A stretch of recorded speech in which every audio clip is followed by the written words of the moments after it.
special presentation from UFC Fight Pass.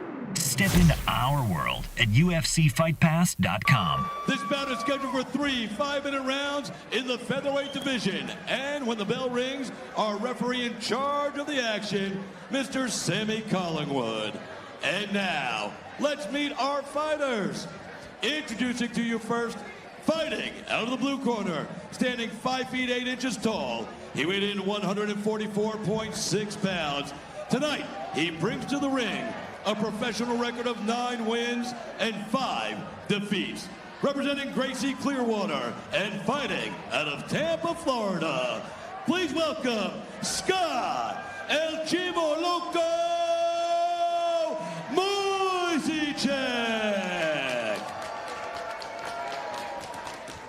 And his opponent fighting out of the red corner, standing 6 feet 1. He weighed in at 145.4 pounds. Tonight, he brings to the ring a record of 6 wins, 0 defeats, and 1 draw. Representing Combat Sports and Fitness and fighting out of Enumclaw, Washington. Please welcome Chase, the Teenage Dream Hooper.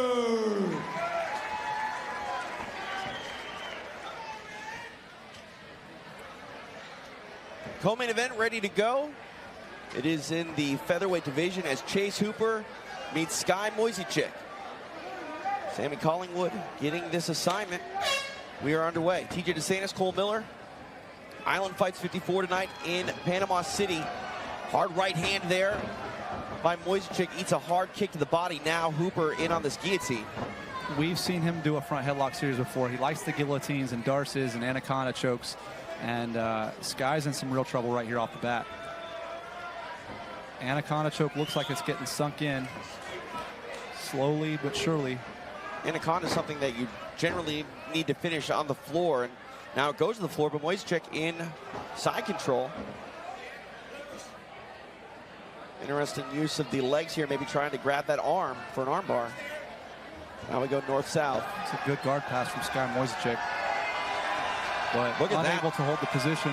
Hooper almost trying to do a backward somersault into taking the back. Interesting, a bit of control here. Hooper now throwing some left hands. And for Moiseichik, he's in top position here, but I don't know if he really is comfortable at all. He's got both of his arms locked up. He's getting ground and pounded from the bottom. He's doing his best to just pressure through that left leg of Chase.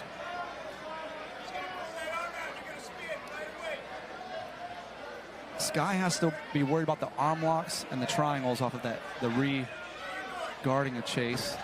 Now trying to do an underhook pass is Moiseichik. Might get caught in this triangle position. Inverted triangle now. Chase Hooper attacking the left arm now. He's got to get his right arm away from Chase. Chase has his left hand on Sky's right arm, pulling that choke in. And he's in trouble. Chase is going to start to work on the left arm, Sky. Try to get the Kimura or the key lock. Really high-level jiu-jitsu on display here by the Teenage Dream. Chase Hooper working a key lock grip on that left arm of Moiseichik. Also while controlling him in that triangle position.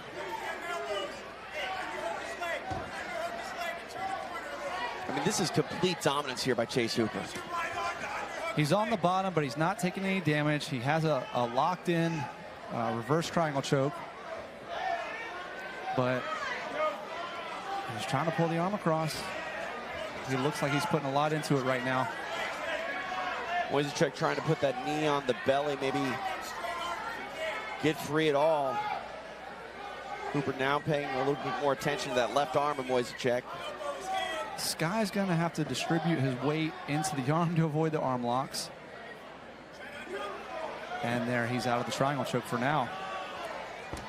Moiseichik forced to be defensive this entire time this fight has been on the floor. I like the active guard and the inverting, looking for the triangle chokes there. A lot of ground and pound here from Hooper, if you want to call it ground and pound. Strikes from his back. For Moiseichik, I don't know what he should do here, Cole. He now postures up, throws a hammer fist. Well, he had some good passing opportunities from that. There's the front headlock position.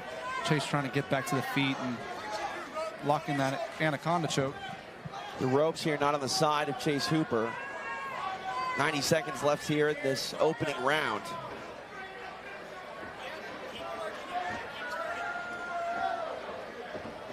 I mean, this is the power of jiu-jitsu. He's been the bottom man pretty much the entire round, but the offensive fighter throughout the entire round as well as Chase Hooper. And he might have gassed his legs out just a little bit, but I think that overall, I think this guy Moiseichik is the more gas of the two.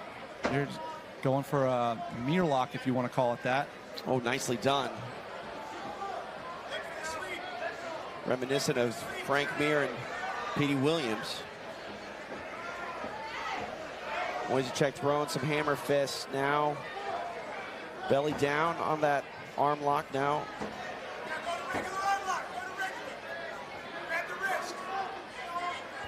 Now getting in top position is Hooper. Hard left hand finds a home. 30 seconds left in the round. Some elbows now by the Teenage Dream. Moiseichik covering up. Sammy Collingwood taking a look at it. Still defending, still moving is Moiseichik. He may survive. 10 seconds left in the round.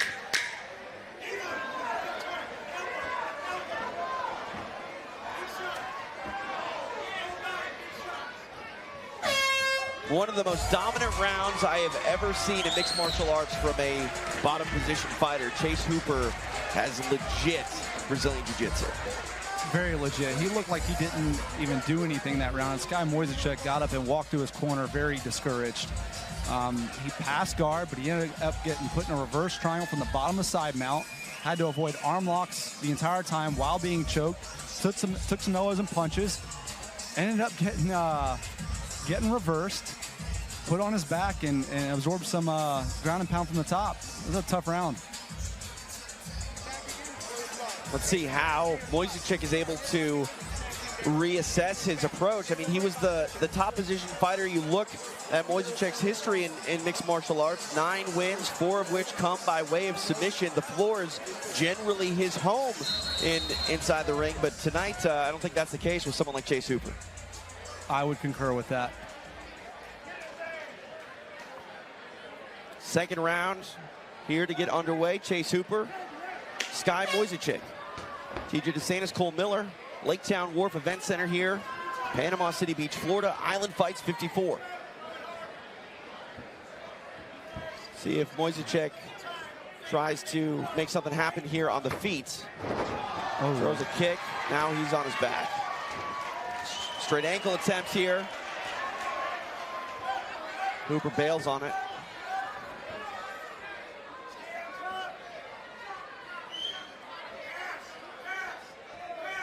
And we'll see the top game here of Hooper trying to clear that leg.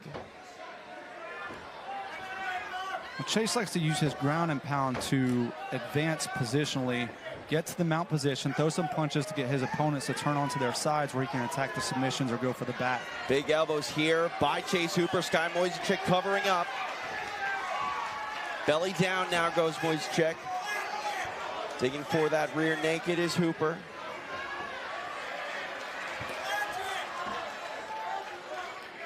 Moiseichik hanging tough for the time being, but not where he wants to be. A lot of time here for Hooper to work.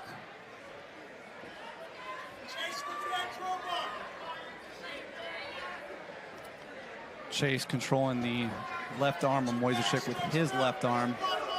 That wrist control allows him to maintain solid back mount while still freeing the right hand to throw good ground and pound to the body and the head. Moiseichik wants to put his back on the floor and try to turn in and face Hooper. Crank here by Hooper.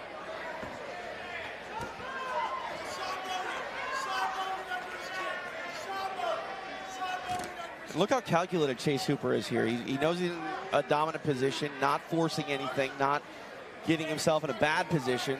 Some more elbows. Right hands. Now on that face crank, maybe. Moiseichik durable here. I mean, he's in a bad position. He's been in one pretty much since this fight started. Now Hooper in top position, flattening him. This is a bad spot for Moiseichik. Moiseichik covering up. Left hands.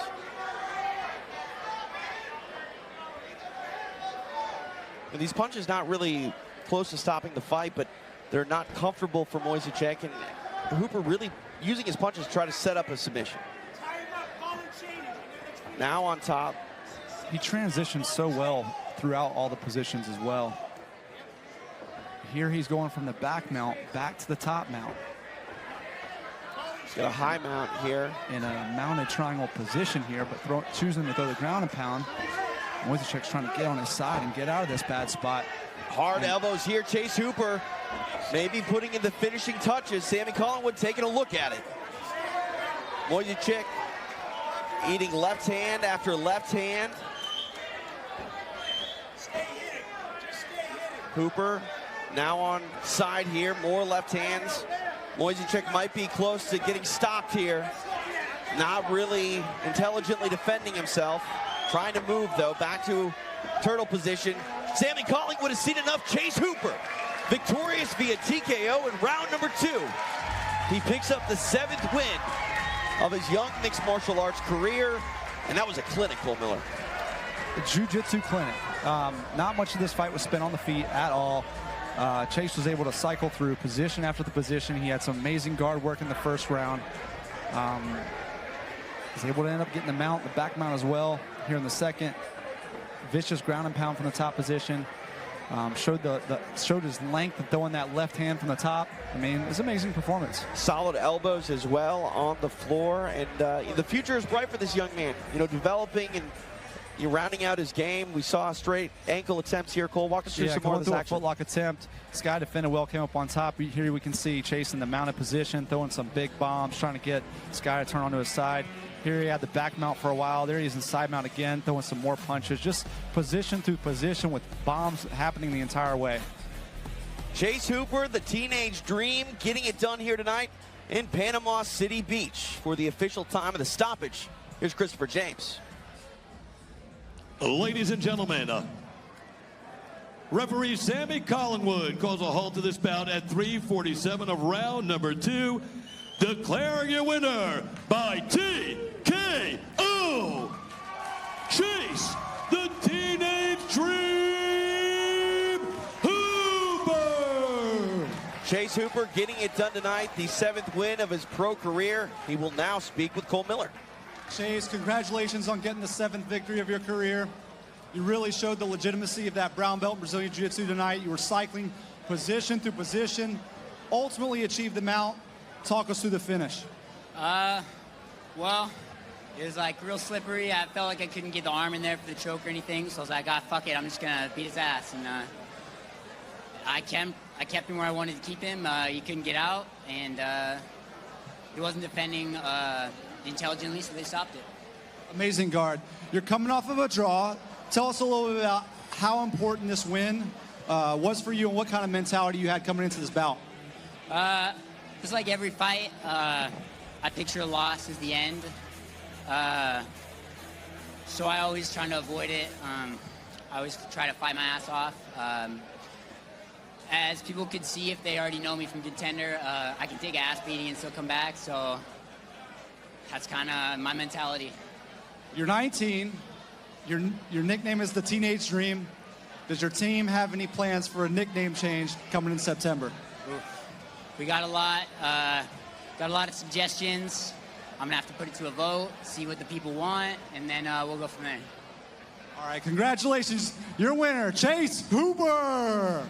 Chase Hooper, still the teenage dream. With more performances like that when he's 20, maybe you just call him the man. Fiercely competitive featherweight division. Japanese MMA favourite Tatsuya Kawajiri will face another stalwart of the mixed martial arts division with equal popularity, Guida. long established as one of the top lightweights in the world, Japan's Tatsuya Kawajiri got a second lease on his career when he moved into the featherweight division in 2011, winning 5 straight fights. Included was a submission victory over Sean Soriano in his UFC debut in January. And if he can turn back Clay Guida tonight, it will rocket him into the title picture. Fan favorite Guida has also found a new home at 145 pounds after a long career as a lightweight. And while he already owns a win over Hatsu Hioki in his new weight class, the Carpenter promises that his best is yet to come. Tatsuya the Crusher Kawajiri battles Clay the Carpenter Guida right here in Abu Dhabi.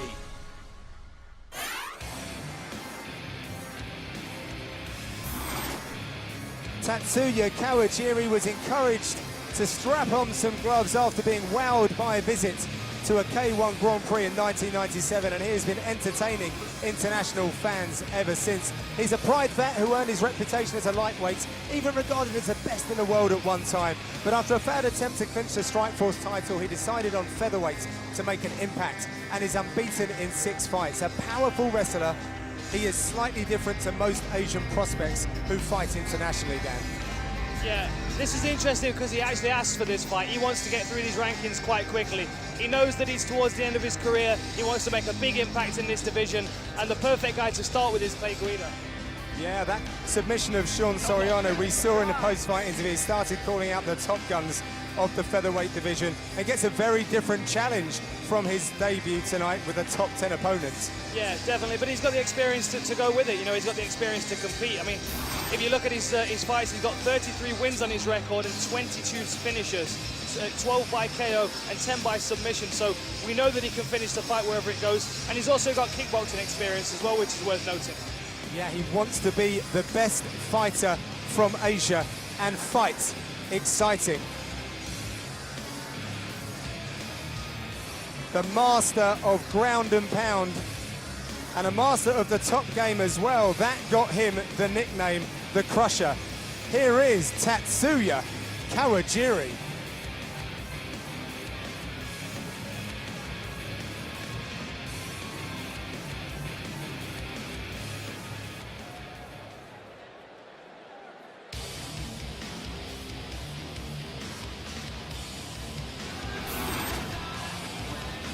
Started back in 2003 after volunteering to compete in a no-holds-barred match. Clay Guida quickly became one of the most exciting fighters to watch. He is the former Strikeforce lightweight champion who has amassed 5 fights of the night and 3 submission of the night honours. There's a background in wrestling, and this is something that he says saved his life. More recently, he has become involved in coaching youngsters, and this has really helped him motivate himself ahead of this fight as he travelled down to Albuquerque and Jackson Winklejohns. Yeah, it's interesting to see how this new team's gonna affect him. Obviously, the first couple of fights that we saw, it was taking him a little bit of time to adjust. I remember changing coaches, mid-career in my time in competition, and it is very difficult to adjust because you learn a lot of new things and you're not working on the things that you're familiar with. So now he's had a bit of time to settle into his camp, and it is a hell of a camp, but we can't forget. I think that we're going to see some new developments in his game that could really, really put him into title contention in this division. As we see there, the warm-up routine from Clay, the Carpenter Guida. And just look at the emotion and focus that he possesses.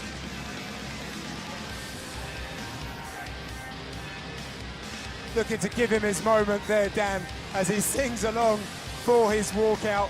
So both of these fighters have dropped to heavyweight to reignite their careers. And Clay Guida has been under a little bit of scrutiny about strategically his way of approaching fights of late. But he's definitely got that high-octane performance that could well bring an early night to this fight this evening. Yeah, I can't help but feel that Clay Guida was made for this role. He loves being in the spotlight, he loves the pressure, he loves being able to perform. I can't think of any other job he could do apart from the lead singer of a band, to be honest, the way he entered the octagon tonight, John. It's so great to have him with us. Clay, the Carpenter Guida. Let's take a look at the tail of the tape, and it's Japan's Kawajiri who is more senior in years and equal in height, but Guida has the 3-inch reach advantage. Let's hand it over to the octagon for the introductions. Here's Andy. Ladies and gentlemen, to Arena Abu Dhabi, we now come to the co-main event of the evening. 3 rounds in the UFC featherweight division. Introducing first, fighting out of the blue corner.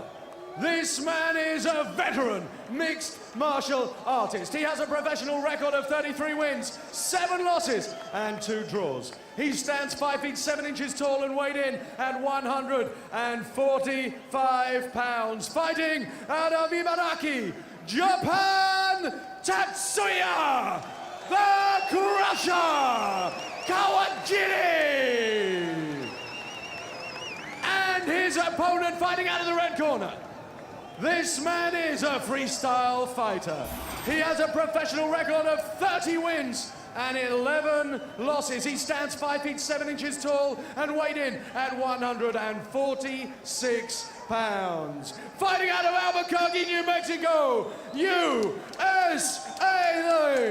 Clay, the Carpenter, Guida. When the action begins, the referee in charge of the octagon, Mark Goddard. Mark Goddard is the 3rd man in the octagon. We are headed for 3 5-minute rounds in the featherweight division. We have Clay Guida in the blue shorts, Tatsuya Kawajiri in the black with red. Do not blink. All familiar style of Clay Guida. Do not blink, ladies and gentlemen. We've got no idea what's going to happen in this one. Oh, nice overhand right from Clay. Oh, and a spear. I love the creative striking of Tatsuya Kawajiri. It's really what makes him a fan favorite. I think the crowd are really into this one as well, Dan. And he's down! Right, Guida's following up with strikes. Kawajiri's hurt. Is Guida going to take his back? Is he going to look for a submission? Clay Guida with a massive right hand sent the Crusher stumbling. This is giving Kawajiri time to recover while Guida's working for this. Guida with under control, perhaps looking to drag this down to the canvas. Kawajiri looks like he's got his bearings back. He looks like he's gonna be okay. That was a huge shot. Wow. The T-Blood team had their hearts in their mouths with that one. A lot of the fights this evening have started so explosively, Dan. Yeah, everyone's eager to get it going. I think it's this heat, John. Clay Guida looks like he's potentially looking to lift here, but Kawajiri's threatening with a Kimura. We can't see that on the screen, but from our commentary angle, we can see that that's a locked-in Kimura, and Clay Guida's got to be very careful because Kawajiri's a tricky character. Looks like he's going to try and extend that. Guida with use of the knee, but Kawajiri is not giving up on that arm. Uses that Kimura grip. Transitioning to an armbar. Clay Guida putting pressure on his opponent to try and keep that arm bent so he can't lock that out, and a slam to Kawajiri.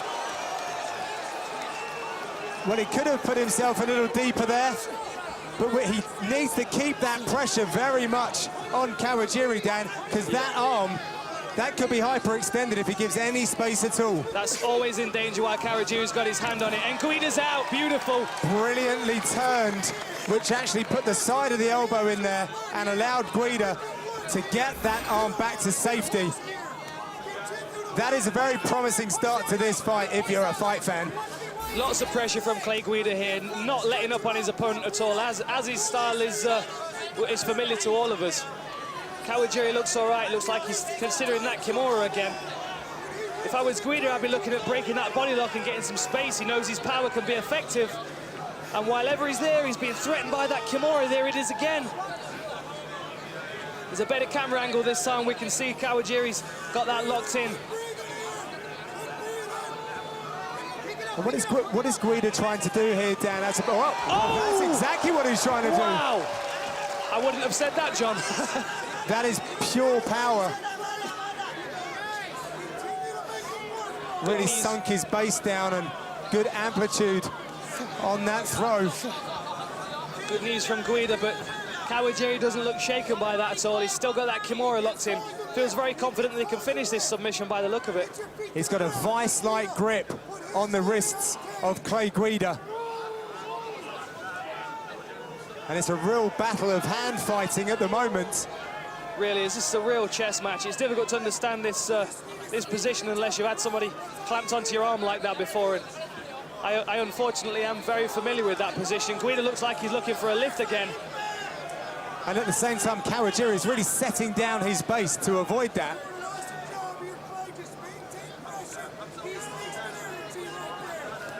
And we've broken, here we go. And he's out. Kawajiri let it go through a knee, but he got caught a couple of times by Guida. Quickly in on the hips, however. Oh! Beautiful takedown from Kawajiri.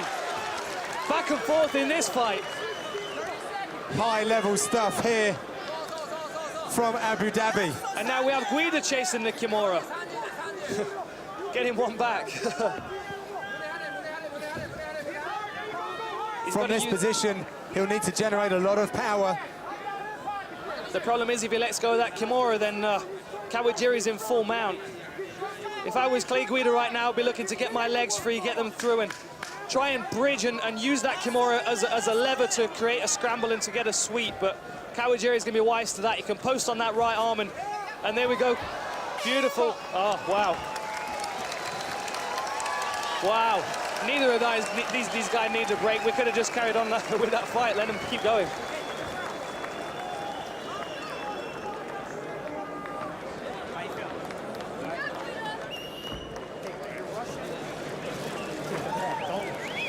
Relax there. Punish him. Make him work, all right? He's going to get desperate on his feet. He's going to be looking for the takedown. Move, move. Get your movement. Throw those punches. I think you're doing an awesome job, Clay Guida. You got to remember when you get to the cage, don't start asking. Two big slams in that round, John, but the one thing that really started it all off was this big overhand right by Clay Guida. And he swarmed Kawajiri, bang, right on the button. Kawajiri hits the deck and manages to recover and keeps a hold of the arm. A second slam by Guida just here. And then beautiful, and then Kawajiri returned the favor with another big takedown of his own. That was a fantastic first round, John. As we are set for round number 2. As with always with Clay Guida's fights, I'm really struggling to stay in my seat, John. Guida keeping a low level, trying to stop that takedown. He knows that Kawajiri wants this fight on the ground, I think. Clay Guida has had a lot of success against Asian opposition, picking up wins against Gomi and Hioki.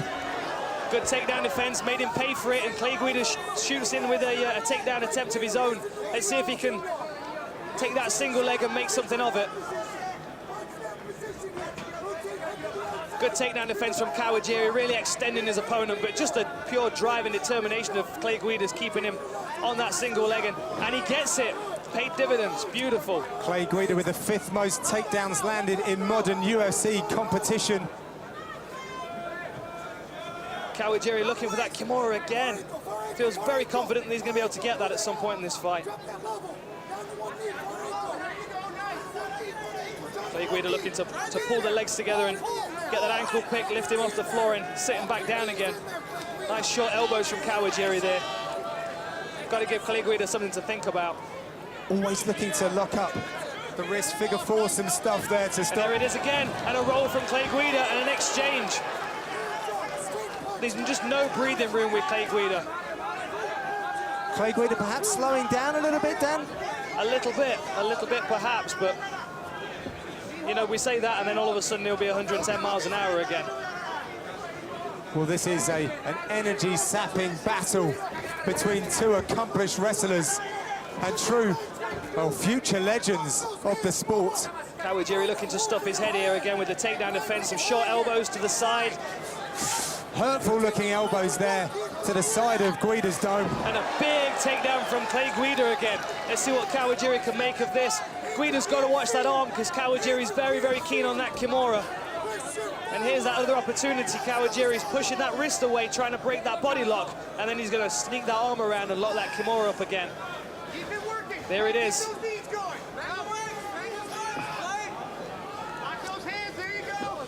Guida looking for the single leg. He's going to have to roll again. Oh, he will have to. He's got the Kimura. That's tight. Guida, wow. I love the scrambles in this fight. Both of these guys so determined to take top position. And you can see how well drilled both of these guys are in those respective assaults. Yeah, with the speed of these transitions, these scrambles, John, this is not a thought process. This is a good example of reptile mode. These guys are switched on, and they're reacting to whatever comes. Love the knees from Clay. I love the fact that he's always working. Kawajiri again looking to break that grip and possibly threaten the Kimura. I wonder if in the process he's coming up with a solution for Clay Guida rolling out and escaping every time it goes to the ground. Well, Kawajiri is a very good submission artist. Yeah, 10 submissions on his record. And he's always fought high-level competition. These Japanese guys, they've been thrown at the deep end a lot of time. If you look through his record, he's fought some of the best guys in the world. Yeah, beaten Drew Fickett, Josh Thompson, Jay-Z, Cavalcante, Eve Edward, Chris Brennan. Good work stuffing the head and breaking Guida's posture. Oh! Oh! Just driving Guida's head into the mat. There's a reverse triangle attempt here, possibly, if he can get it locked up. It's going to be very difficult with all this sweat. So Guida now inside control. Well, Kawajiri asked for a tougher fight to prove himself, and that's exactly what he's getting here. If you ask for it, you most likely get it. Even if you don't ask for it, you usually get it with the UFC. Certainly good for us here tonight. Been treated to some excellent bouts. But this, our co-main event attraction between Clay Guida and Tatsuya Kawajiri. 30 seconds left in this round, John. It's really anybody's fight right now. I don't know what Kawajiri's thinking going into the third. I'm expecting him to keep chasing his Kimura and hopefully come up with some kind of contingency plan for that roll that Guida keeps using. And again, a very familiar position in this fight. And he can't help but look very closely at what's going on down, just to try and see who's going to get this edge as we count down the final seconds of this round. Another big lift. Interesting to hear what Clay Guida's corner will have to say after that round. Hey, you don't need the shot too soon. You're forcing it out just a little bit too much, okay? Get it a little tighter. You're letting your ass go higher than your head. Yep. You gotta keep it. You gotta keep it tight, okay? Lead hooks. Continue to use your fakes and feints. In and out. Really interesting exchanges in that round, John. I'm really not sure what the third round holds for us. We saw a lot of exchanges, a lot of back and forth, switching, transitioning of positions, but it's Clay Guida with a lot of the big lifts right now.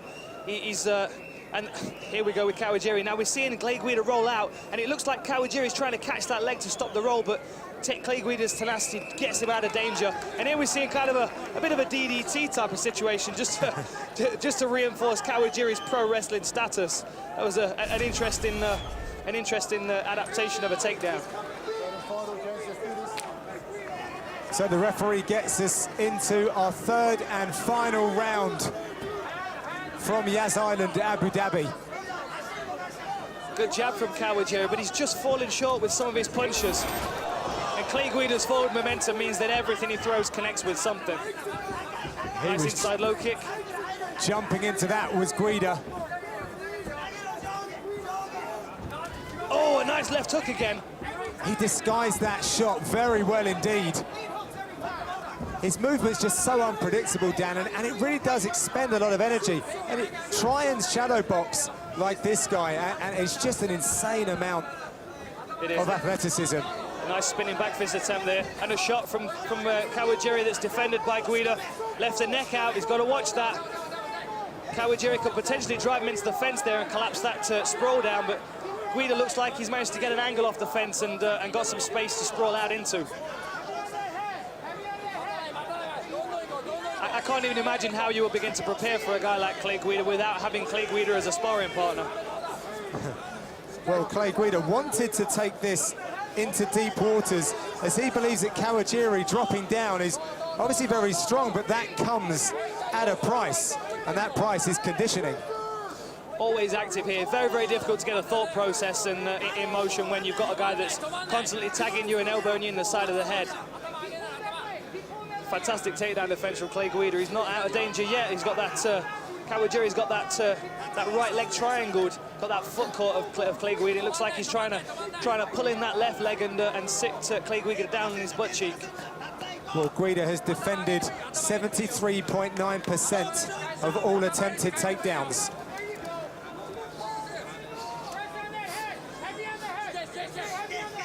Good post by Clay Guida, trying to break Kawajiri's posture. Nice little inside elbow there. Guida's got to work to get that leg back if he's going to get out of this position. Guida pushing down on the head of Kawajiri, as Kawajiri propels his body weight forward. Kawajiri looking to get that furthest leg down and pull the weight from under Guida.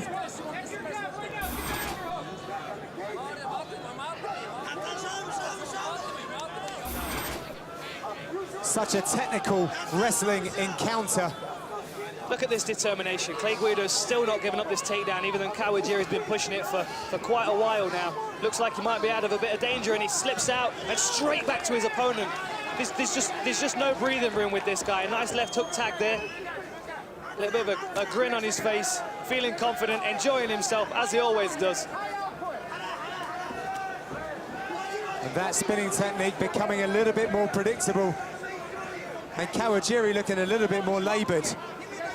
Yeah, he looks like he's taking some deep breaths. He's slowed down a little bit. Ooh, that was a nice knee.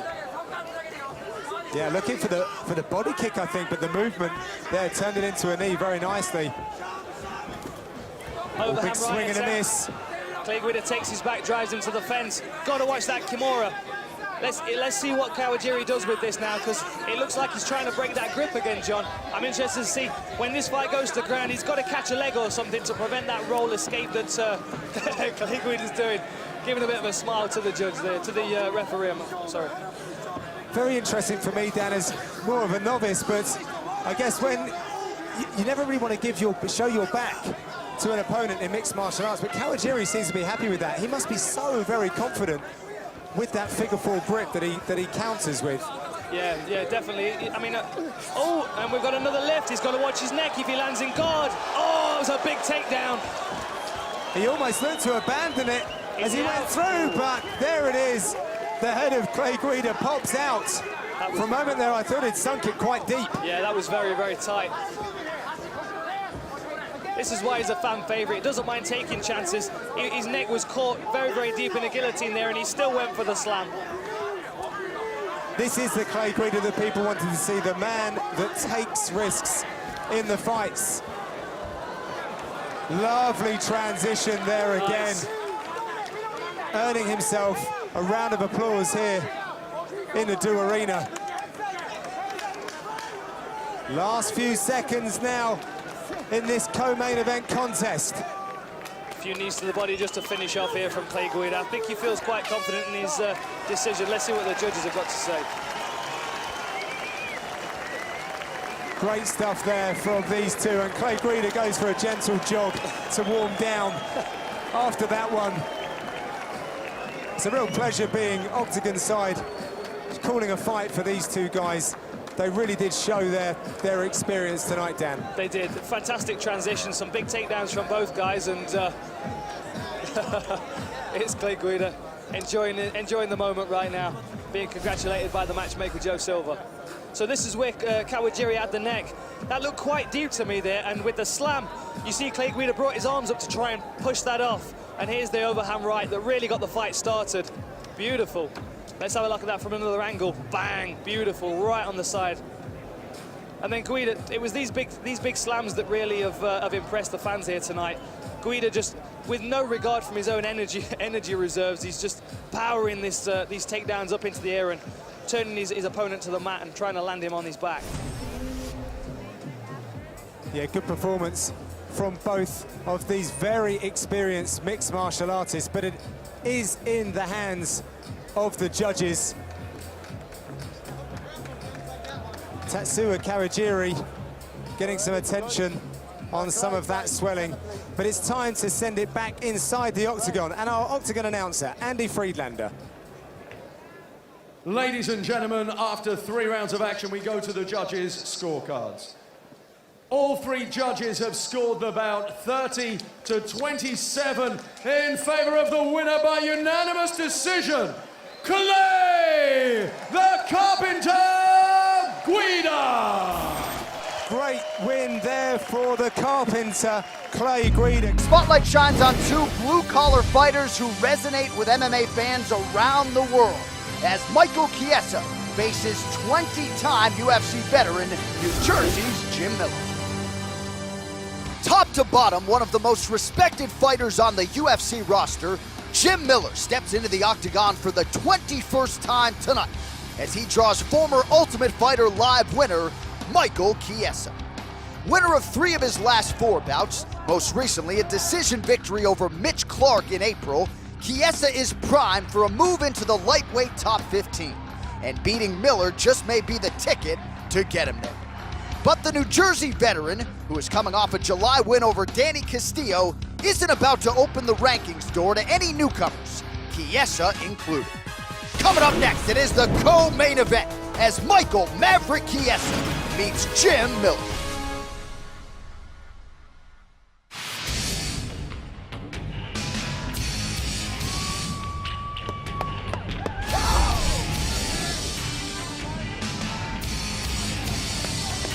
Representing Spokane Valley, Washington, here is the Ultimate Fighter Live winner, Michael Chiesa, turned 28 years old on Monday and would like nothing more than to cap the birthday week with the biggest win of his UFC career.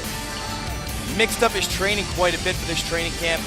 Both did Sick Jitsu in Spokane with his normal head coach, but then also went down to Syndicate MMA in Las Vegas to get a little bit more sparring partners that are his size, but feels like he's going to be a much bigger and stronger athlete than Jim Miller in this fight. And we've seen tremendous growth from Chiesa. Obviously, very good grappler when he did the Ultimate Fighter. We're seeing some growth in his striking game, specifically in the volume. Very long guy for the weight class, but a lot of times he takes away his own reach advantage with consistent and aggressive power. We'll see if he's able to better utilize that against Jim Miller. Well, what a run it was for him on that 13-week season of the Ultimate Fighter Live. Won 4 fights on the show, including stoppages of James Vick, who is still undefeated, by the way, and Justin Lawrence, and then went on to defeat Al Iaquinta with a submission of the night performance, so had to win 5 fights against 5 pretty high-level opponents and really picked up right where he left off in the UFC. 5 wins, 2 losses, 60% of his UFC wins have come by way of submission, and he sees a lot of similarities tonight between himself and his opponent, Jim Miller.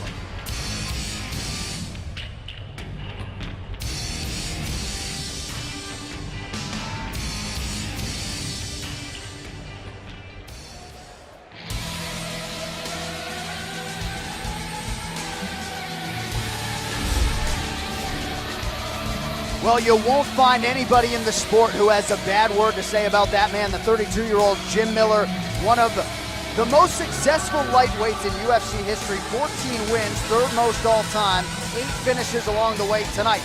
21st UFC start for one of New Jersey's best. And he's fought the best of the weight class. It really feels like his health is the key. He's dealt with a lot of injuries the past few years, and he thought that held him back. You know, very, very close fight with Danny Castillo, but exactly what he needed to get back on track. But it feels like the changes he made in his strength conditioning for this particular fight will help him deal with a big, lanky guy like Michael Chiesa. Obviously wants to get inside, but you know, people talk a lot about Chiesa's grappling. Jim Miller has submitted many high-level guys. Charles Oliveira, great Brazilian Jiu-Jitsu practitioner, submitted by Jim Miller. Fabricio Camões, another high-level Jiu-Jitsu black belt, submitted by Jim Miller. This is a guy who chains together submission attempts on the ground like nobody else in the weight class. And you saw on that graphic 34 submission attempts, only good for the most in UFC history. Now, some people have tried to bury Jim Miller, suggest he's lost a step. He's got a lot of naysayers he thinks to prove wrong tonight as a slight underdog against Michael Chiesa. All right, moments away now from the co-main event. Jim Miller is 32, Michael Chiesa just turned 28. Massive discrepancy in height as usual. Chiesa uses his length and leverage very well. He will have a 4.5-inch reach advantage over Jim Miller. Here is Bruce Buffer. Ladies and gentlemen, this is the co-main event of the evening. This fight is 3 rounds in the UFC lightweight division. Introducing first, fighting out of the blue corner, a mixed martial artist holding a professional record, 12 wins, 2 losses. He stands 6 feet 1 inch tall, weighing in at 156 pounds. Fighting out of Spokane Valley, Washington, presenting the Ultimate Fighter Season 15 winner, Michael Chiesa! And now introducing his opponent, fighting out of the red corner, a mixed martial artist holding a professional record, 25 wins, 6 losses, 1 no contest. He stands 5 feet 8 inches tall, weighing in at 155.5 pounds. Fighting out of Sparta, New Jersey, Jim Miller! And when the action begins, our referee in charge, Jason Herzog.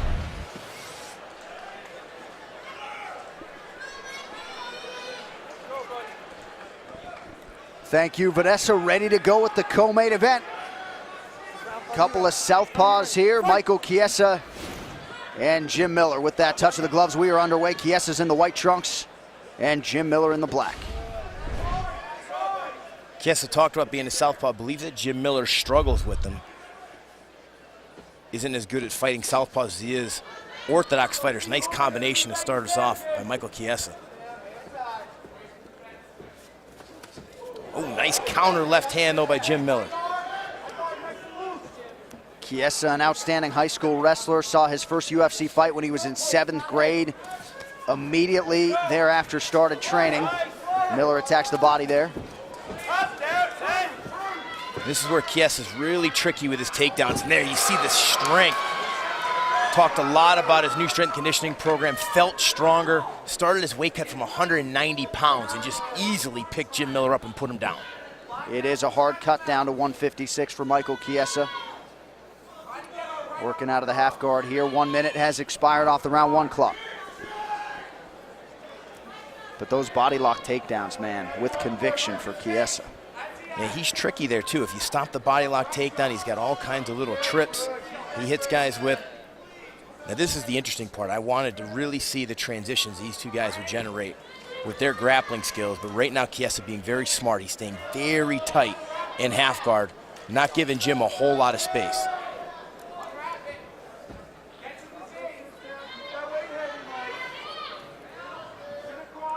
See Jim's trying to work his hips underneath the hips of Chiesa so he can lift them.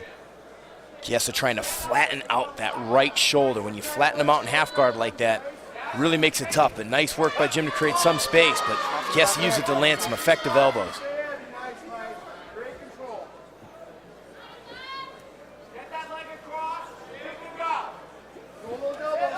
Miller trying to use his legs to get back to his feet. Chiesa, at least to this point, not having it. Under 3 minutes now to go in the round.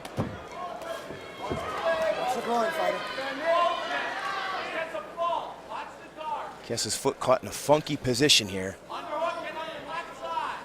But you can see the solid top control from Chiesa. Not one submission attempt yet from Jim Miller, who now may be looking for a knee bar. Chiesa's got to be careful here. He's got to control the hands of Jim Miller so that he can't extend his whole body and stretch that leg out. Jim Miller smartly abandons it and takes top position. But now Chiesa looking for a triangle. 22 combined submission wins between these two lightweights.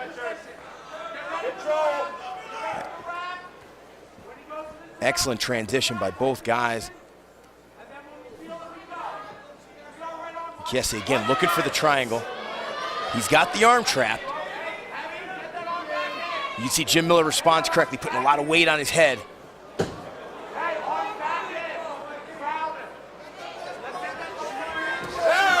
Big hammer fist there by Jim Miller, now trying to take Chiesa's back. Gorgeous scramble there by Jim Miller. Used the hammer fist to set up and take the back of Chiesa.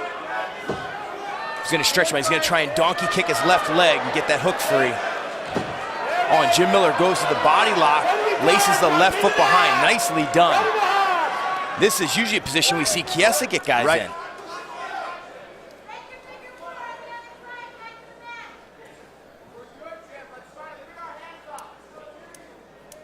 5 of Jim Miller's 14 career wins by submission have come by rear naked choke. His last submission win came against Yancy Medeiros last April at UFC 172. And you can see the respect Chiesa has for Jim Miller's submissions, really trying to control the wrist there and not allow his hands to be free so he could start to set up the choke. Hasn't addressed the body lock yet, though. Miller, a Brazilian Jiu-Jitsu black belt dating to July of 2010. Now you're seeing Chiesa, nice work here. Now he's addressing the body lock, got rid of it. He's gonna try and put pressure on the feet. Nice job though by Jim Miller riding this out, maintaining position and keeping control here. And really changing the complexion of a first round that saw Chiesa get off to a good start. 20 seconds to go. When you look back at the fight with Cowboy Cerrone for Jim Miller, you know, he actually won, in my opinion, he won round 1 in that fight. He got caught in round 2. But for the people who think he's washed up, you know, I mean, that was still a solid performance until he got kicked in the head, which Cowboy can do to just about anybody.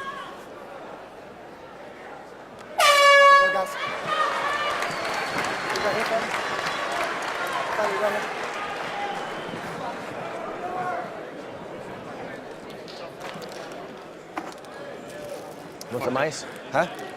Yeah, you gave him that round, so you pour these on. You pour it on him right now, right? You know that, right? You gave him that round. Yeah. You don't want to sit down? No. What? That's all right. That'll go in. You end up on top. Stay heavy on top. Good job, buddy. You got it.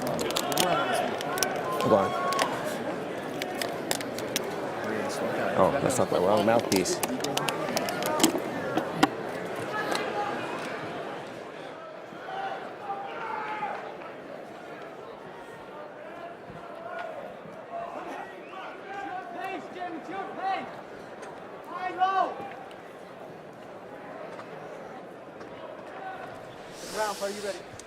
Round 2 here, Michael Chiesa, Jim Miller. Chiesa's corner wise to tell their fighter that he gave that first round away. Whether he did or not.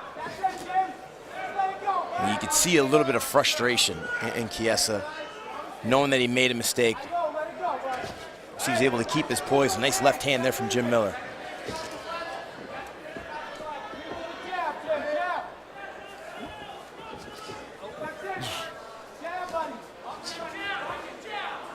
Miller unloading on all these, but nice timing by Chiesa to duck under and finish that single leg. Beautifully done.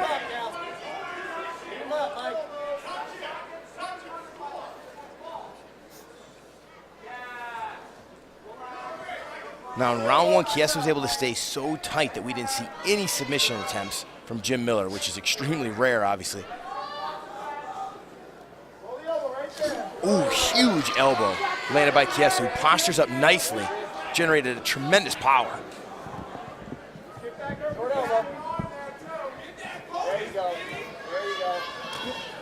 Big hammer fist there by Chiesa. Massive frame for this lightweight division. You wonder how long he'll be able to make the weight. Nice elbow from the bottom by Jim Miller. Looking for the rubber guard here, trying to control the posture of Chiesa, who's going to now put a lot of weight on his head, try and squeeze his shoulders through and escape this rubber guard.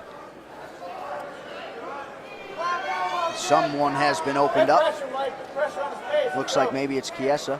Yeah, probably it was an elbow from the bottom. Jim Miller pushed away for a second, created enough space. Go to the cage, go to the cage, go to the cage. Very smart of Chiesa there. He was leaned over a little too far, instead stood up straight, hit pressure, lands another nice elbow. Really tight top game here. Chiesa taking advantage of his long frame and his size, controlling Jim Miller on the ground.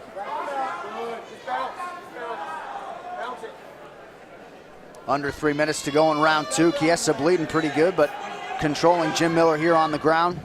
And he's right next to his coach, Rick Little, who's talking him through step by step what he wants to see here. Leg lock attempt from Jim Miller again. This is pretty tight. Nice defense so far, and good scramble from Chiesa. Landed some hard punches here. Good job by the referee to stay on top of that and advise him through there so he landed all legal strikes. And now right to the mount. Jim Miller could be hurt here. Chiesa pouring it on, did a nice job defensively, and now trying to sink in a choke. This would be huge to submit Jim Miller. This is tight, he's got it. Michael Chiesa with the biggest win of his career. How about it? What a response by Chiesa in round 2.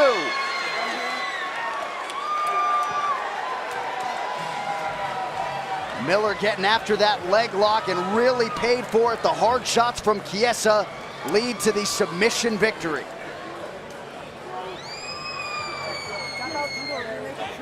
Well, we expected to get a lot of interesting sequences and scrambling exchanges on the ground. This one didn't disappoint. No, Jim Miller goes for the knee bar, very tight. Chiesa's rolling. Here's the major adjustment right there. Nicely done, controls the hands, but then it was these punches, I believe, that hurt Jim Miller.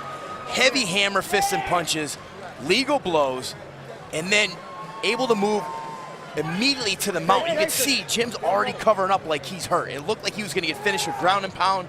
As soon as Chiesa sees the opening, he sneaks that right forearm under. Just outstanding work. Great integration of his grappling, his ground and pound, and his submission skills. Huge win for Michael Chiesa. As he submits the Brazilian Jiu-Jitsu black belt, Jim Miller. And this was the kind of win he needed on his resume. Yes, he really absolutely. feels like he's on a massive win streak. He doesn't count the fight against Joe Lozon as a loss because it was stopped due to a cut. He was really starting to come on in that fight in round 2. Well, best performance to date for Michael No Chiesa. doubt about it, and the best way to work yourself into the rankings, take out a ranked opponent. Chiesa does just that tonight against number 14 in the world, Jim Miller. Well, they are certainly celebrating in Spokane, Washington. Bruce Buffer has the official decision. Ladies and gentlemen, referee Jason Herzog has called a stop to this contest at 2 minutes, 57 seconds of round number 2. Declaring the winner by submission due to a rear naked choke, Michael Chiesa! My mom, back there, love her. We look at our tail of the tape brought to you by Howler Head Whiskey. The reach advantage goes to Cleveland McClean, height, even, weight. This is where it gets interesting. Cleveland came in at 128, so he is not eligible to win the belt. So only Joshua Van can win that flyweight title. All right, let's go inside to Wayne for our championship introductions. Ladies and gentlemen, the following contest brought to you by the Fury Unleashed podcast, powered by Howler Head Whiskey, is scheduled for 5 rounds. And it's your main event of the evening for the Fury FC Flyweight Championship. Introducing to you first, fighting out of the blue corner. This mixed martial artist stands 5 feet 5 inches tall, and he weighed in at 128 pounds. Fighting out of Orlando, Florida, by way of Fayetteville, North Carolina, he holds a professional record of 17 wins, 9 losses. This is Baby Beast Mode, Cleveland McClean. And introducing his opponent across the cage, fighting out of the red corner. This freestyle fighter stands 5 feet 5 inches tall, and he weighed in officially at 124.2 pounds. Fighting out of Houston, Texas, he holds a professional record of 6 wins, only 1 defeat, presenting the fearless Josh Van. And now your referee, Jeff Rexroad, with the final main event instructions. All right, guys, we both know the rules, so I expect a clean, fair fight from both of you. Obey my commands at all times. Protect yourself at all times. Touch gloves if you want. Back to your corner. Man, here we go. Yeah, it's unfortunate on the weight miss because McClean does look pretty big. I mean, he really does. Title fight for Joshua Van. He wins, he gets the strap. Cleveland wins, does not get the strap, but does get the win, of course. Red gloves for Josh Van, blue for Cleveland McClean. Two exciting fighters. So much at stake here. Well, if it's any consolation for him, if he does end up winning this fight, it's going to spoil a big party for Joshua Van, I can tell you that. Yeah, McClean threw a good combo. Landed a lot of early. Now you notice the one loss on Joshua Van's record, that's to Devin Jackson. Devin Jackson, a highly decorated wrestler, that was able to take Josh Van down and just control him for 3 rounds, and then ended up getting a rear naked choke, you know, late in the fight. So you got to wonder if Cleveland McClean has the same game plan. Yeah, considering this one's 5 rounds, I think this is one of those fights, the longer it goes, the more favorable for Van, because we do not see him fade often or ever. In that Paris Moran fight, round 1, it was a pretty exciting first round. You're like, man, this is crazy. Is Josh going to be able to figure out Paris, who's such an elite striker? And sure enough, in a blink of an eye, he figured him out in round 2. Got the big win. If Van is looking to make that step into the biggest stage, which he is, and he's close, an opponent like this is good because McClean is pretty big and physical for a flyweight. And most opponents in the big show are going to be like that. Nice good right hand there from Van. Oh man, that's another quick switch kick there from McClean. Van's going to keep that right hand nice and sharp. That's the second one he's thrown.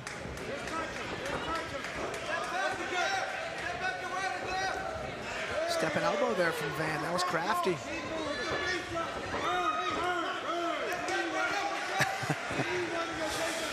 See Cleveland McClean there trying to gather himself, trying to keep himself from getting too excited. I can't tell, but did he eat a left there on the way out? I wasn't sure. It looked like something stunned him. We'll have to maybe get that replay. Nonetheless, here we go. We keep moving forward in round 1, nearing the halfway mark. McClean has landed some flush shots, and Van has reacted extraordinarily well. Playing them off, pressuring.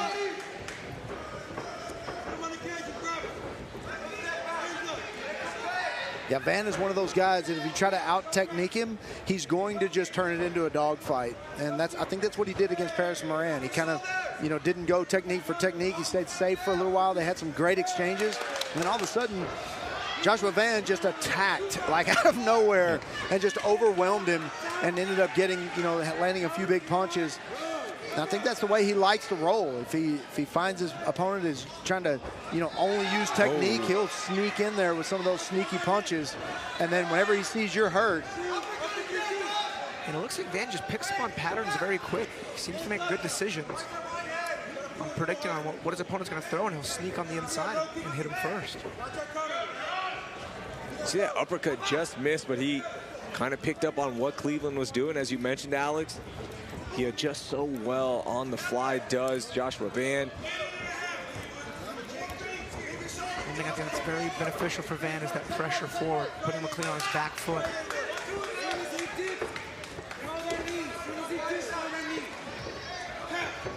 Oh, big right hand from Van. Oh, he threw that last one hard too. He's finding his range.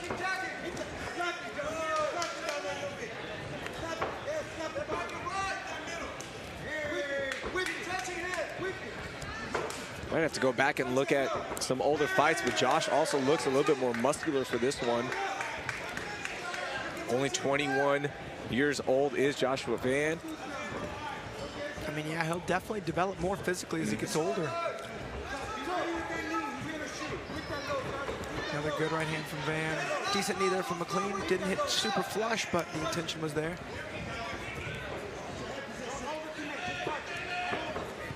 Van's got some quick hands, too.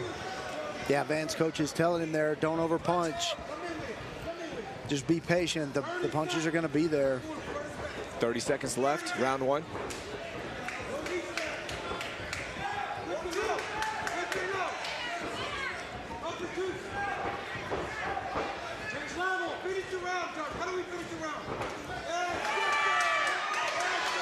Good time, well-timed double there from Van. He had the skirt out of a knee and an elbow, but he does have some back exposure. Oh, big high kick. That was awesome. McClean didn't see it. I didn't see it. And man, Van hurt him. Van hurt him. That was a close round. That steals him the round. He rocked McClean clearly with that high kick off the break. That was awesome. A high kick off the break? Off the break.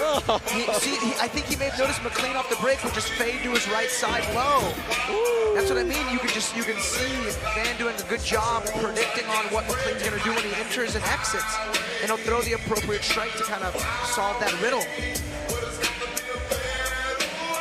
That's just good natural fight reactions and IQ there from Van. There's a good right hand. I'd love to see that high kick off the break. Yeah, that right hand just barely missed. Here's the break right here. You see him kind of push him over, and then boom. I mean, that was foot to the face.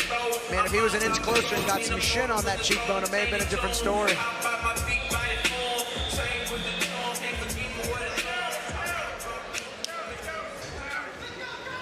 See Cleveland McClean getting those round two instructions from his corner. Yeah, looks like they want to see some more head movement out of Cleveland McClean there. Our recovery cam brought to you by Renfro, the makers of affordable premium smart home products. Go to renfro.com, use promo code FURY for 20% off their scales and massage guns right now during Fury FC 72 on UFC Fight Pass.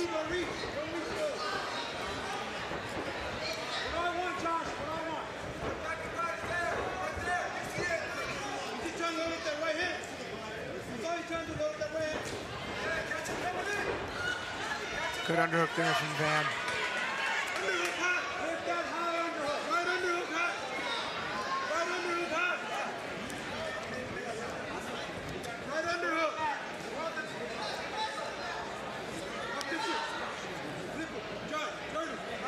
Yeah, Joshua Van trying to get down. You can see nice elbow there. Looked like he was going to try to break, but McClean keeping the pressure.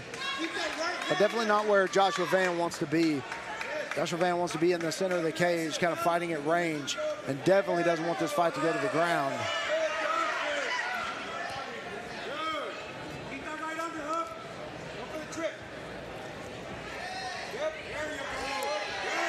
Reversal and takedown there from Van. And you know, you look at Van, you're like, oh, this guy's a scrappy striker. And then he hit what, a calf crush in that one fight. Yeah. He just hit a double leg on a good wrestler. I mean,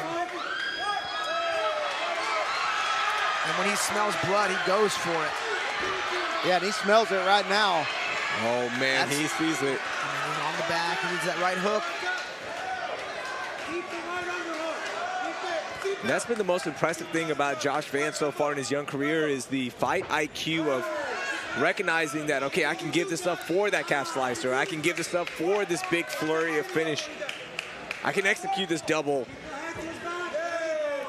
It's constantly evolving. Yeah, and I say Joshua Van doesn't want to be on the ground, but I guess he wouldn't want to be on the bottom, but looks like he's not afraid to go to the ground at all if he's the one initiating the takedowns. No, and he's doing it well. That was a reshot. It was a bit of a risk. Hey, he wanted that calf crusher again. Can we drop into just a strong little leg entanglement there? Got back up, right back on the back. Oh. High kick again. He is trying to create some interesting... He's a risk taker when he's ahead. Yeah, interesting finishes here. Well, we've got a little adjustment here. Hold on. We're good.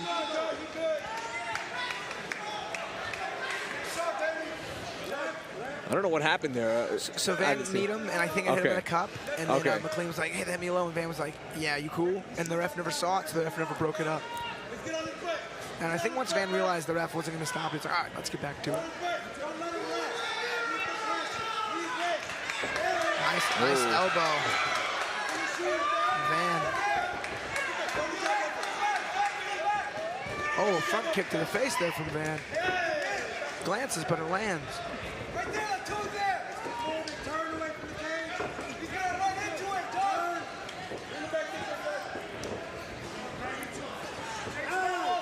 Man. Big rights from Cleveland McClean. Oh, big knee. That hurt him. It was right as he shot, but that hurt him. These are good ground pound shots.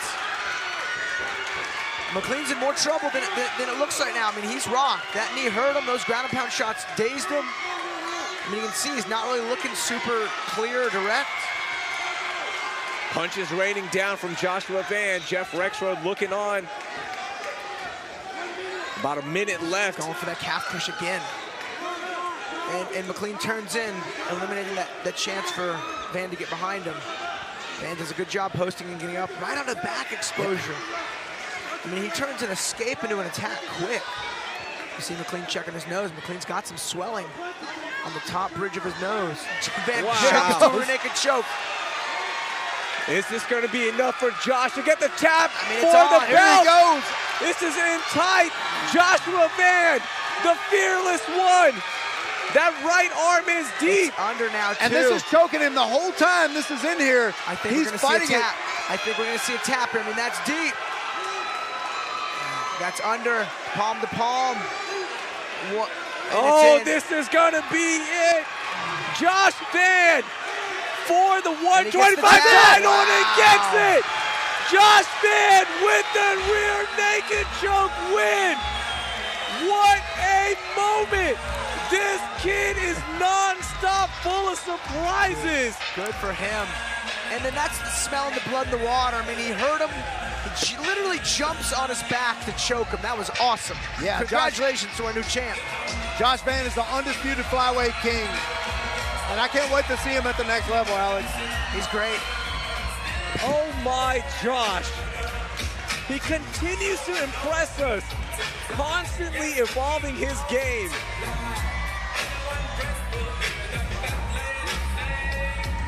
Wow. Take a look at our highlights. I'd love to see that knee in the clinch.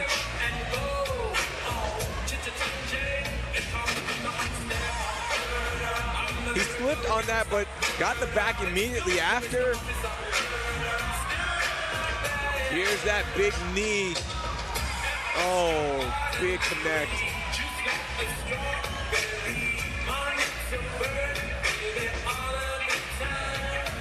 Josh strapped on that backpack. That right arm went in deep. Cleveland McClean tried to stay alive as much as he could. I mean, yeah, he fought that as much as he could have. Wow, what another great moment in an already packed year for us here at Fury FC. All right, let's go inside to make this official. Here's Wayne Leggett. Ladies and gentlemen, the end comes. 4 minutes, 49 seconds into round number 2. Declaring your winner by tap out due to a rear naked choke. And new Fury FC flyweight champion, the fearless Josh Van. I've been dreaming about this fight with Anderson Silva since I started MMA. I've envisioned beating him. I'm undefeated. I refuse to lose. I am ready to be the UFC champion.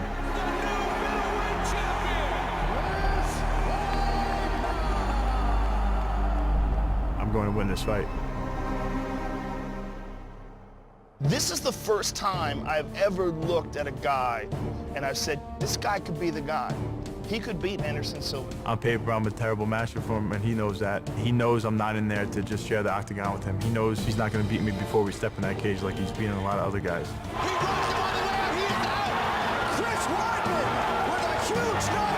I want Anderson Silva. Give me a shot, please. I think right after I beat Mark Munoz, Anderson definitely didn't want to fight me. Não tem muito eu não querer lutar. Eu luto com qualquer um. Eu luto porque eu gosto. Eu me sinto vivo fazendo isso. Eu amo o que eu faço.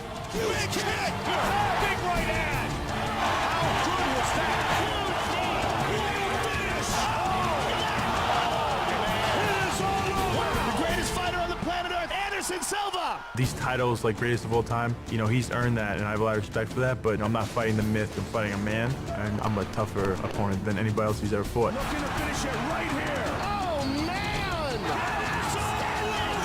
Weidman é um atleta completo. Ele tem um bom jiu-jitsu, tem um bom wrestler e luta bem em pé. Eu não tenho um bom wrestler, eu preciso treinar o meu wrestler para poder me comparar e chegar ao nível dele. He's gonna have to worry about my takedowns, but at the same time, I'm not afraid to start aiming some punches at his face. Man, that guy hits hard. Cada vai mostrar aquilo que tem de melhor no dia da luta. Ele vai usar as armas que ele tem e eu vou usar as armas que eu tenho para tentar vencê-lo. I'm not really too concerned what he's gonna do. I go out there and do what I do, mentally and physically break my opponent. And once I beat Anderson Silva, I'll be the man at middleweight. Segurando aqui, ó. Quem quiser tomar, subir, bater o peso e cair dentro.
He is the All-American, Chris Weidman, 9-0 in his mixed martial arts career.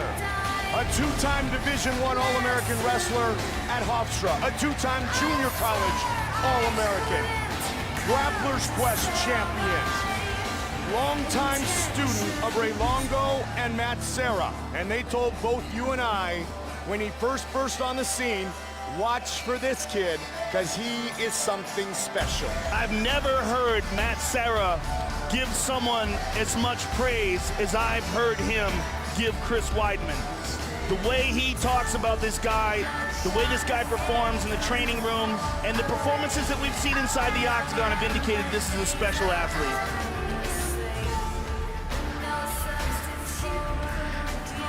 And also, he's very confident coming in, something you talked about in the open of the show. So many men, before they walk through that gate, have already been defeated by Anderson Silva. Chris Weidman says, that's not the case with me. Whether or not that confidence makes any sense, we're going to find out in about 10 minutes. Yes, we are. But I'll tell you this, what we've seen from him inside the octagon is exceptional.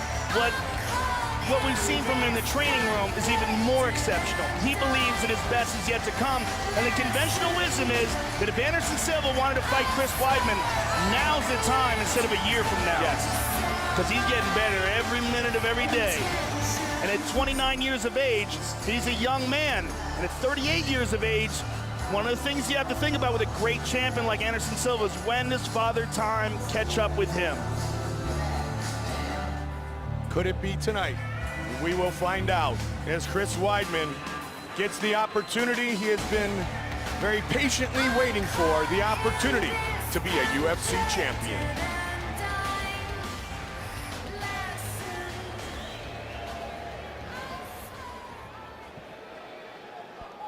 I'm a nightmare. Yeah. The champ is here. Woo! I'm gonna put a finish to this. I wanna fight. Yeah. What is my name? I'm here to break faces and change the game. I wanna fight. Put you to shame. They say to the champ, but I think you lame. I wanna fight.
Joe, in every sport, there are exceptional athletes, and there are special all-stars who are better than the rest. But very few times do we truly see what we see with Anderson Silva. Somebody who does things that no one else does in his particular sport.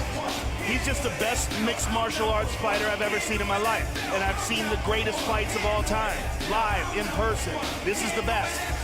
It's such an honor to be able to watch this guy fight, because what we're seeing is, you and I have been working for the UFC for a long time, and one of the things that we've seen is a massive evolution of the martial arts itself. This is the best example of that. He is the best example of what is possible. What is possible in the 21st century with modern training techniques and all the knowledge that's been accumulated over the years. That's the best. He's the fastest, he's got the most accurate strikes, he's got the most well-rounded game, he takes the least amount of damage, and he has had the most spectacular results. 16-0 inside the octagon. 9 men have failed to bring down the champion at 185. The list of records is long. The title defenses, he's going for number 11, a UFC record here tonight.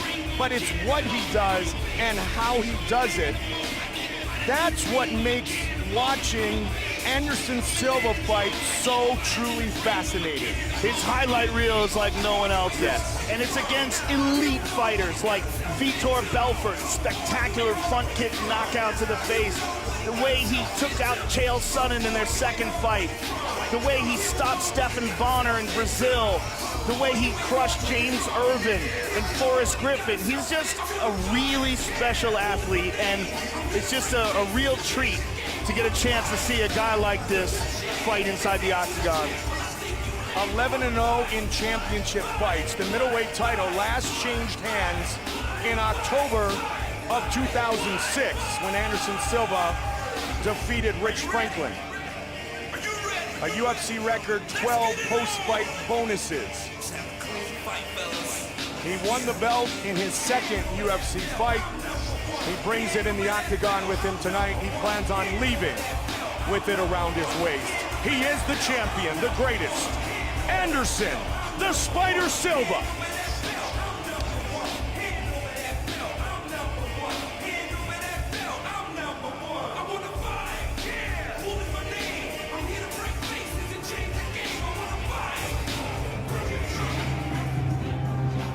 Our tale of the tape for this, our main event of the evening. Silva, 38 years old, as Joe mentioned.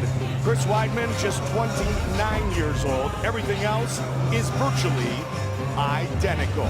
With the official introductions, once again, here is Bruce Buffer. Ladies and gentlemen, this is the main event of the evening. Sanctioned by the Nevada State Athletic Commission, with Chairman Bill Brady, Executive Director Keith Kazar, Commissioners Francisco Aguilar, Skip Avancino, TJ Day, and Pat Lundball. Our 3 judges scoring this contest at Octagon side are Marcos Rosales, Adelaide Bird, and Patricia Morse-Jarman. When the action begins, our referee in charge of the Octagon, Herb Dean. And now, this is the moment UFC fans around the world have been waiting for. It's time! 5 rounds for the undisputed UFC Middleweight Championship of the world. Introducing first, fighting out of the blue corner. This man is a wrestler and a grappler, holding an undefeated professional record, 9 wins, no losses. He stands 6 feet 2 inches tall, weighing in at 185 pounds. Fighting out of Baldwin, New York, presenting the challenger, Chris Weidman. And now, introducing the champion, fighting out of the red corner. This man is a Muay Thai kickboxer and jiu-jitsu fighter, holding a professional record, 33 wins, 4 losses. He stands 6 feet 2 inches tall, weighing in at 184 pounds. Fighting out of Curitiba, Brazil, presenting the reigning, defending, undisputed UFC middleweight champion of the world, Anderson, the Spider Silva!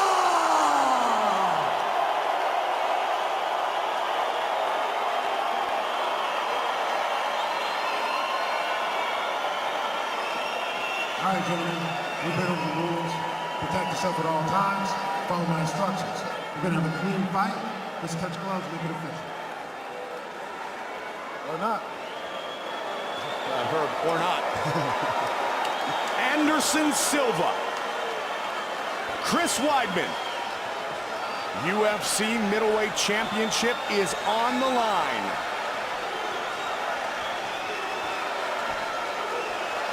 Ready. Let's do it. Here we go. Anderson Silva in the yellow and black trunks like always. Blue trunks for Weidman. Look for early takedown attempts. A lot of questions are going to be answered. Whether or not Weidman can hang with Anderson on the feet, whether he can defend against the shots, and whether or not Anderson can keep Weidman off him. As we know, Anderson often early calculates what his opponent is going to do. Deep shot, and he's got him down. Very nicely done. Wow, that was a quick takedown. Anderson from the bottom is very good off of his back. And that's something to think about. Not just defensively, but offensively. A lot of people don't recognize how high level his Brazilian Jiu-Jitsu game is, but it is very high level. But Weidman is a special kind of beast. And he's trying to pour it on here. In the half guard. Looking to do some damage to Silva. Did not take long for the champion to be put on his back.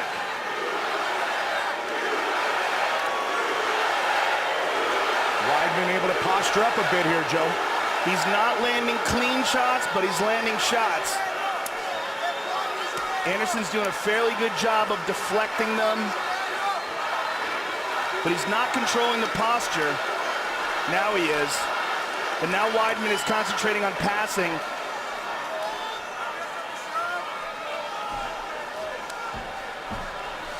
And he's back in the guard.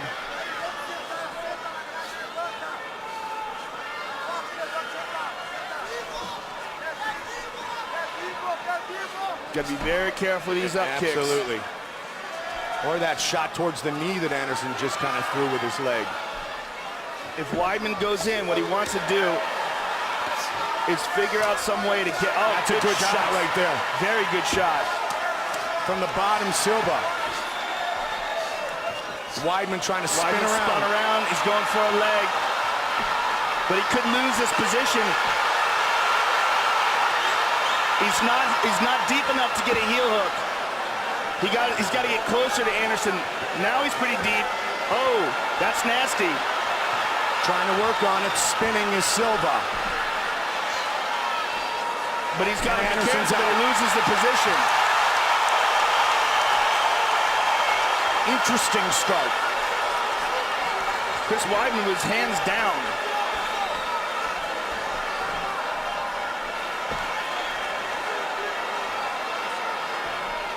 Anderson's going to start to check out the timing of Weidman's striking. He's the master at that. Sizing up an opponent and then pouncing and finishing. Oh, wow. Yep. Interesting. Again, wow, big shots there by Weidman. Up against the cage is what he did against Stephen Bonner. Anderson, though, utilizing the underhooks, keeping Weidman off of him. Not allowing Weidman to get an effective clinch.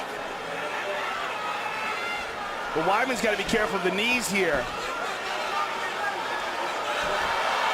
He's one of a kind. And there's the knee, Joe.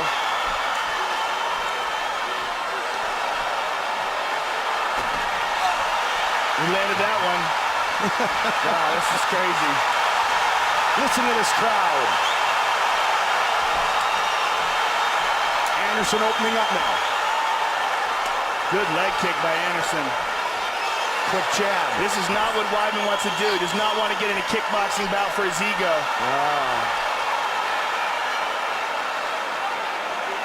He's got to be very careful with this game he's playing here. If he can take Anderson down, he should take Anderson down. Yeah. Anderson continues to calculate with the stand-up game. So far, good movement by Weidman.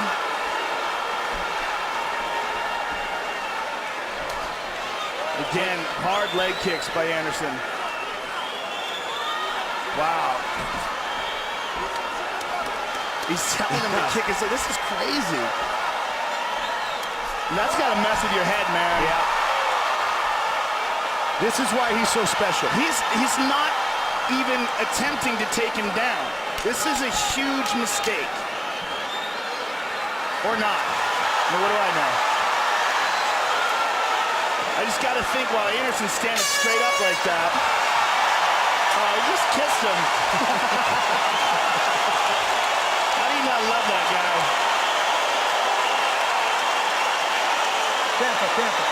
Calm down, calm down. Breathe. Calm down. You know what you're doing. Take it easy.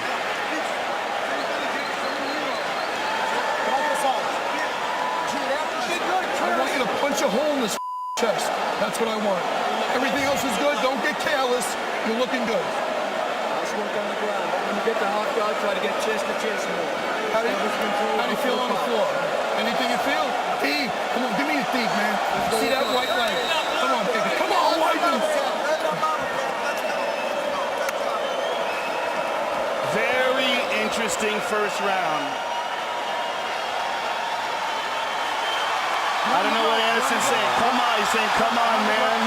Boy, this is a tough place to be in your 10th professional fight. Round two. Bring it. I like Ray Longo's. Ray Longo saying, punch a hole in his chest. You got to catch him.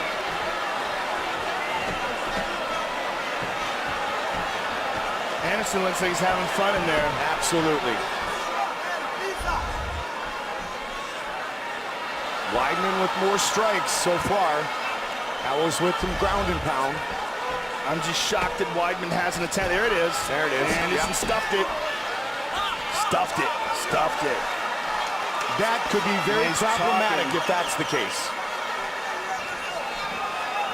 Remember, the last time we saw Anderson taunt an opponent like this was Damian Maia. And he put on a show for the first few rounds and then completely coasted for the last two. Head kick. Speed difference. Yeah. Wow, he tried a crescent kick on him. Anderson. Oh, no, he got hit. Look at the finish it. It is all over. Chris Weidman is the UFC middleweight champion. My goodness. Oh, my goodness. He has done it. Wow. You can't play games in the octagon. You can't get cocky, even if you're Anderson Silva. Man! Unbelievable. Wow. Chris Weidman. He didn't respect Weidman's punching power, and Weidman cleaned his clock. Let's see it again, Mike. Long Island! Long Island! Here it is again. Left hook, and he pretends to be hurt, but this one hurts. Boom! On the chin. Anderson's hurt. That one finishes him off. He's out cold. Look at that. There's something you didn't think you'd see. Chris Weidman just knocked Anderson Silva out cold. He got silly, he didn't respect his opponent, and he paid for it with his consciousness. Let's see it again. Boom, on the chin, caught him flat, both legs parallel, and he has no idea what's going on. He's reaching up for Herb Dean, while Chris Weidman celebrates the fact that he is the new UFC champion. Look at this, left hook on the chin, the eyes rolled back, and Anderson at this point, if he's aware, realizes he made a huge mistake. Out of all the crazy things we've seen inside the octagon, that might be the craziest.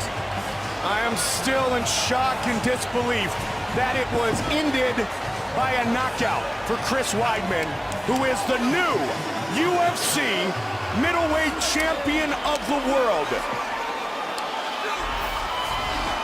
With the official decision, here is Bruce Buffer. Ladies and gentlemen, referee Herb Dean has called a stop to this contest at 1 minute, 18 seconds of the second round. Declaring the winner and new UFC middleweight champion of the world, Chris Weidman! Unbelievable.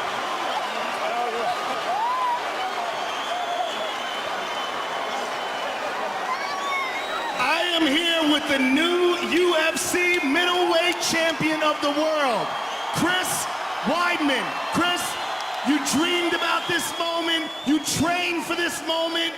Does this even feel real? You know, this is. I felt I was destined for this, but still it felt like a little far-fetched. I imagined doing it a million times in my head, but for it to actually happen, it still feels surreal. Thank God. The only way this could have happened is God.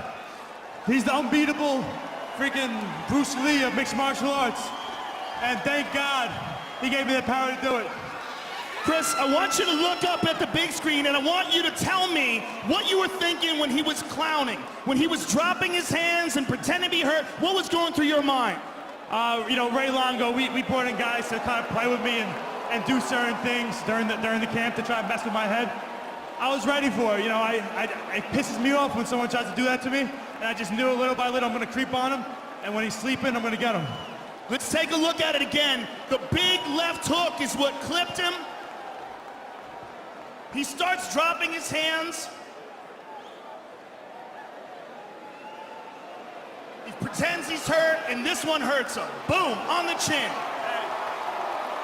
No one's invincible, and hey, I just gotta say all respect to Anderson Silva. I would love to do a rematch if that's what he would want to do. He was an idol of mine. I didn't like to say it during the camp, but I looked up to that guy for a long time. Chris, congratulations on one of the most spectacular performances I've ever seen in all the years of watching mixed martial arts. Congratulations, sir. Chris Weidman, ladies and gentlemen. Live events.